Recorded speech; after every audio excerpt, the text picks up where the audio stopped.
Hello guys and welcome back to another video of our channel. So આજના લેક્ચરની અંદર આપણે જોઈશું ધોરણ 10 ગણિત. એની અંદર સ્ટાર્ટ કરીશું ચેપ્ટર નંબર 7 યામ ભૂમિતિ. બોર્ડ એક્ઝામની અંદર એવા કયા ટોપિક છે કે જે મોસ્ટ ઇમ્પોર્ટન્ટ છે ચેપ્ટર નંબર 7 માંથી, એના આપણે આજના વિડીયોની અંદર જોઈશું. તો પહેલો ટોપિક એ આવે છે કે આપેલા બે બિંદુઓ વચ્ચેનું અંતર શોધો. અંતર સૂત્રનો ઉપયોગ કરવાનો અને આપણને બે બિંદુ આપેલા છે એ બંને વચ્ચેનું શું શોધવાનું, અંતર શોધવાનું. બોર્ડ એક્ઝામ માટે મોસ્ટ ઇમ્પોર્ટન્ટ દાખલા છે. 2 માર્ક્સની અંદર આપણને આવા દાખલા પૂછી શકે અને ચોપડીની અંદર 3 દાખલા આપણને આવા આપેલા છે.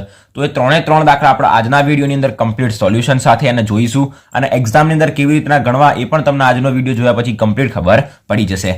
તો આપણે આજના વિડીયોની અંદર શું કરવાનું, આપણને બે બિંદુ આપેલા છે, એ બંને બિંદુ વચ્ચેનું અંતર શોધવાનું અંતર સૂત્રનો ઉપયોગ કરીને. હવે આપણને દરેકને અંતર સૂત્ર ખબર છે, ના ખબર એના માટે અહીંયા આગળ લખેલું છે કે વર્ગમૂળમાં x1 - x2 નો સ્ક્વેર પ્લસ y1 - y2 નો સ્ક્વેર. હવે જે લોકોને નથી ખબર કે x1 x2 y1 y2 શું છે, કોઈ ચિંતા કરવાની જરૂર નહીં. અહીંયા આગળ દાખલા ગણી એટલે તમને કમ્પ્લીટ આઈડિયા આવી જશે. તો સ્ટાર્ટ કરીએ. પહેલા નંબરની અંદર આપણે પહેલો દાખલો જોઈએ કે જેની અંદર આપણને બે બિંદુઓ કયા આપેલા છે. તો એક બિંદુ આપેલું છે 2 3 અને બીજું બિંદુ આપેલું છે 4 1. બરાબર. હવે બે બિંદુ એટલે એવું નહીં કે આર્યા બી બિંદુ આપેલા છે. પહેલું બિંદુ આ થશે અને બીજું બિંદુ આ થશે. હવે આ બંને બિંદુને આપણે મનમાં કોઈ નામ આપી દેવાના કે આના આપણે એ કહીએ ને આના આપણે બી કહીએ. જો એના આપણે એ કહીએ તો એના આપણે કેવી રીતના લખી શકાય, આપણે લખવાનું નથી પણ લખવાની ખાલી વાત કરું છું. તો આને આવી રીતના લખી શકાય. એ ની કિંમત આપણને 2 3 આપેલી છે અને બી ની કિંમત આપણને 4 1 આપેલી છે. કમ્પ્લીટ. હવે આપણને એ બી નામ ના આપતા X Y P Q C D જે નામ આપવું આપણે આપી શકાય. ઓકે. હવે હંમેશા આપણને ખબર છે કે જ્યારે બી આપણે આલેખ દોરીએ તો આલેખની અંદર આપણે શું લખીએ, સૌ પ્રથમ એક્સ યામ લખીએ અને પછી આપણે લખીએ વાય યામ. તો અહીંયા આગળ ધ્યાનથી જુઓ, આપણને 2 અને 3 આપેલા છે. અહીંયા એક્સ અને વાય. તો 2 શું કહેવાશે, એક્સ યામ કહેવાશે. 3 શું કહેવાશે, વાય યામ કહેવાશે. એવી રીતના 4 શું કહેવાશે, એક્સ યામ. 1 શું કહેવાશે, વાય યામ. કમ્પ્લીટ. હવે આર્યો પણ એક્સ વાય બે વખત એક્સ વાય ચાલે નહીં. તો આપણે એના બંનેને શું નામ આપીએ, અલગ અલગ નામ આપીએ. તો આના આપણે x1 y1 કહી દઈએ અને આપણે x2 y2 કહી દઈએ. કમ્પ્લીટ. પહેલું જે આપણને પદ આપેલું રહ્યું, પહેલું આપણને જે બિંદુ આપેલું રહ્યું એને આપણે 1 કીધું, મતલબ x1 y1. બીજાને આપણે 2 કીધું, x2 y2. હવે દરેકે દરેક તમને પદ ખબર પડી ગયા કે આની અંદર કયા પદ કયા છે. તો સિમ્પલ ખાલી સૂત્રની અંદર આ ચારે ચાર બધી કિંમતો મૂકવાની અને સરવાળો બાદબાકી ગુણાકાર ભાગાકાર જે કરવાનું આપણે કરી દેવાનું. આપણને સરળતાથી બંને વચ્ચેનું શું મળી જશે, અંતર મળી જશે. તો હવે દાખલો અહીંયાથી સ્ટાર્ટ કરવાનો. હવે આપણે શું શોધવાનું છે, અંતર એ બી બરાબર પહેલા નંબરની અંદર સૂત્ર લખવાનું કે વર્ગમૂળમાં x1 - x2 નો સ્ક્વેર પ્લસ y1 - y2 નો સ્ક્વેર. જો તમને આવી રીતના ખબર ના પડે કે x1 x2 y1 y2 કયું છે તો આપણે પેન્સિલનો ઉપયોગ કરીને આવી રીતના ઉપર ખાલી લખી દેવાનું કે x1 y1 x2 અને y2. પછી આપણે શું દરેકે દરેક કિંમતો એની અંદર મૂકી દેવાની. તો બરાબર વર્ગમૂળમાં x1 - x2 તો મતલબ 2 - 4 તો 2 - 4 એનો square plus y1 - y2 y1 3 y2 1 તો 3 - 1 અને એનો સ્ક્વેર 3 - 1 અને એનો સ્ક્વેર. તો કે બરાબર વર્ગમૂળમાં 2 - 4 શું થશે, તો કે -2 અને -2 નો સ્ક્વેર શું થાય, દરેકને ખબર છે કે 2 નો સ્ક્વેર પણ 4 થાય અને -2 નો સ્ક્વેર પણ શું થાય, 4 જ થાય. તો અહીંયા વધશે 2 - 4 એટલે -2 વધશે અને -2 નો સ્ક્વેર એટલે આપણને 4 મળશે.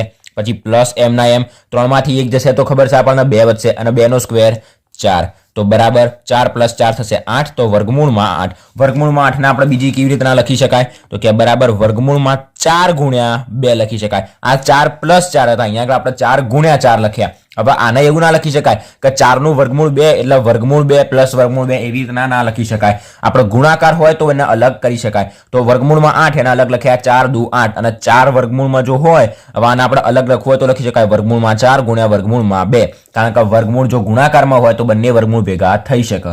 ઓકે. તો વર્ગમૂળમાં 4 એટલે આપણને શું મળે, 2 અને આ વર્ગમૂળમાં 2 એમના એમ. તો આપણને એ બી બંને વચ્ચેનું અંતર કેટલું મળ્યું, 2 વર્ગમૂળમાં 2. તમે વર્ગમૂળમાં 8 લખ્યા પછી ડાયરેક્ટ જ 2 વર્ગમૂળમાં 2 લખી શકો જો તમને ખબર પડતી હોય તો. અને જો ના ખબર પડતી હોય તો તમે આવી રીતના અંદર પદને શું કરો, અલગ અલગ કરો. 8 નું શું કરી દીધું, તમે વિભાજન કરી દીધું 2 પદમાં અને એના પછી શું કરી દીધો, જવાબ લખ્યો. તો એમાં પણ કોઈ વાંધો આવશે નહીં. તમને ડાયરેક્ટ ખબર છે કે વર્ગમૂળમાં 8 એટલે 2 વર્ગમૂળ 2 થાય તો તમે એનો ઉપયોગ કરી શકો. ઓકે. તો આપણો પહેલો દાખલો અહીંયા આગળ કમ્પ્લીટ થઈ ગયો. તમને 100% ખબર પડી ગઈ છે. ઓછો આઈડિયા આવ્યો હોય તો બીજો દાખલો જોઈ લો, હજી પણ તમને વધારે આઈડિયા આવી જશે. નંબર 2 ની અંદર આપણને શું કીધું છે કે -5 7 અને બીજા નંબરની અંદર આપણને કીધું છે કે -1 3. ઘણા બધા પેપર સેટની અંદર આર્યો દાખલો આપણને પૂછેલો છે બીજા નંબરનો. ઓકે.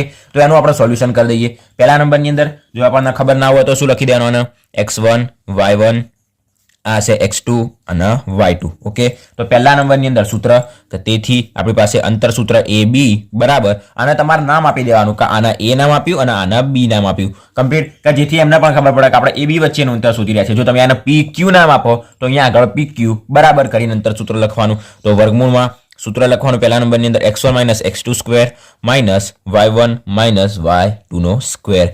તો નીચે બંનેની કિંમત મૂકીએ કે વર્ગમૂળમાં, અને તમારે આવી રીતના ડાયરેક્ટ યાદ ના રાખવું હોય અને એકદમ સરળતાથી જ લખી દેવું હોય તો શું લખવાનું, પહેલામાંથી પહેલાના બાદ કરવાનો સ્ક્વેર અને બીજામાંથી બીજાના બાદ કરવાનો સ્ક્વેર. તો કે -5 માંથી માઇનસ કરીશું કોને, તો કે -1 ને, તો -5, ધ્યાનથી સમજો, -5 અને માઇનસ આવશે -1. તો અહીંયા આગળ માઇનસ માઇનસ શું થઈ જશે, પ્લસ. તો -5 માઇનસ માઇનસ +1, તો -5 +1 અને એનો સ્ક્વેર. કમ્પ્લીટ. પછી આર્યુ માઇનસ y1 માઇનસ y2 મતલબ 7 માઇનસ y2 ની કિંમત 3 અને એનો સ્ક્વેર બરાબર.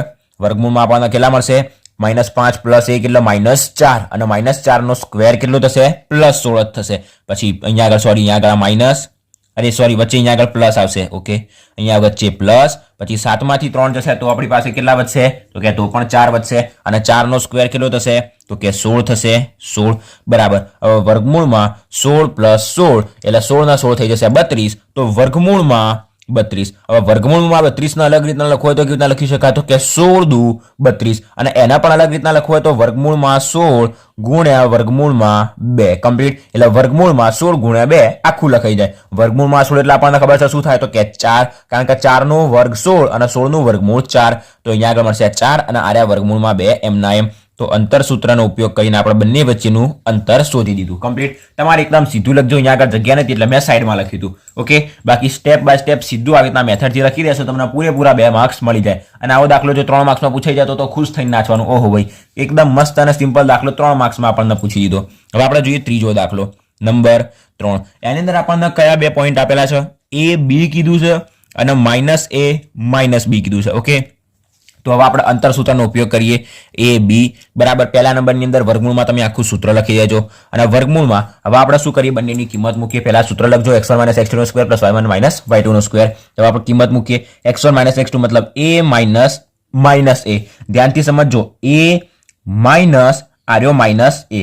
તો અહીંયા શું થશે, માઇનસ માઇનસ પ્લસ મતલબ A + A થશે. તો અહીંયા આગળ +A અને એનો સ્ક્વેર, વચ્ચે પ્લસ B માઇનસ -B મતલબ B માઇનસ -B અને એનો સ્ક્વેર. તો આજે B માઇનસ માઇનસ થઈ જશે +B અને એનો આપણે સ્ક્વેર લખીશું તો શું આવશે, B + B નો સ્ક્વેર. જ્યારે પણ વચ્ચે માઇનસ આવે એટલે થોડુંક ધ્યાનથી અને શાંતિથી એને સમજીને પછી માઇનસ માઇનસ પ્લસ થતું હોય, પ્લસ માઇનસ માઇનસ થતું હોય તો એવી રીતના કરીને ચિહ્ન બદલીને પછી આગળ વધવાનું. જે વચ્ચે માઇનસ હોય તો ઉતાવળ કરવાની નહીં. તો બરાબર, A + A એટલે શું થશે, 2A.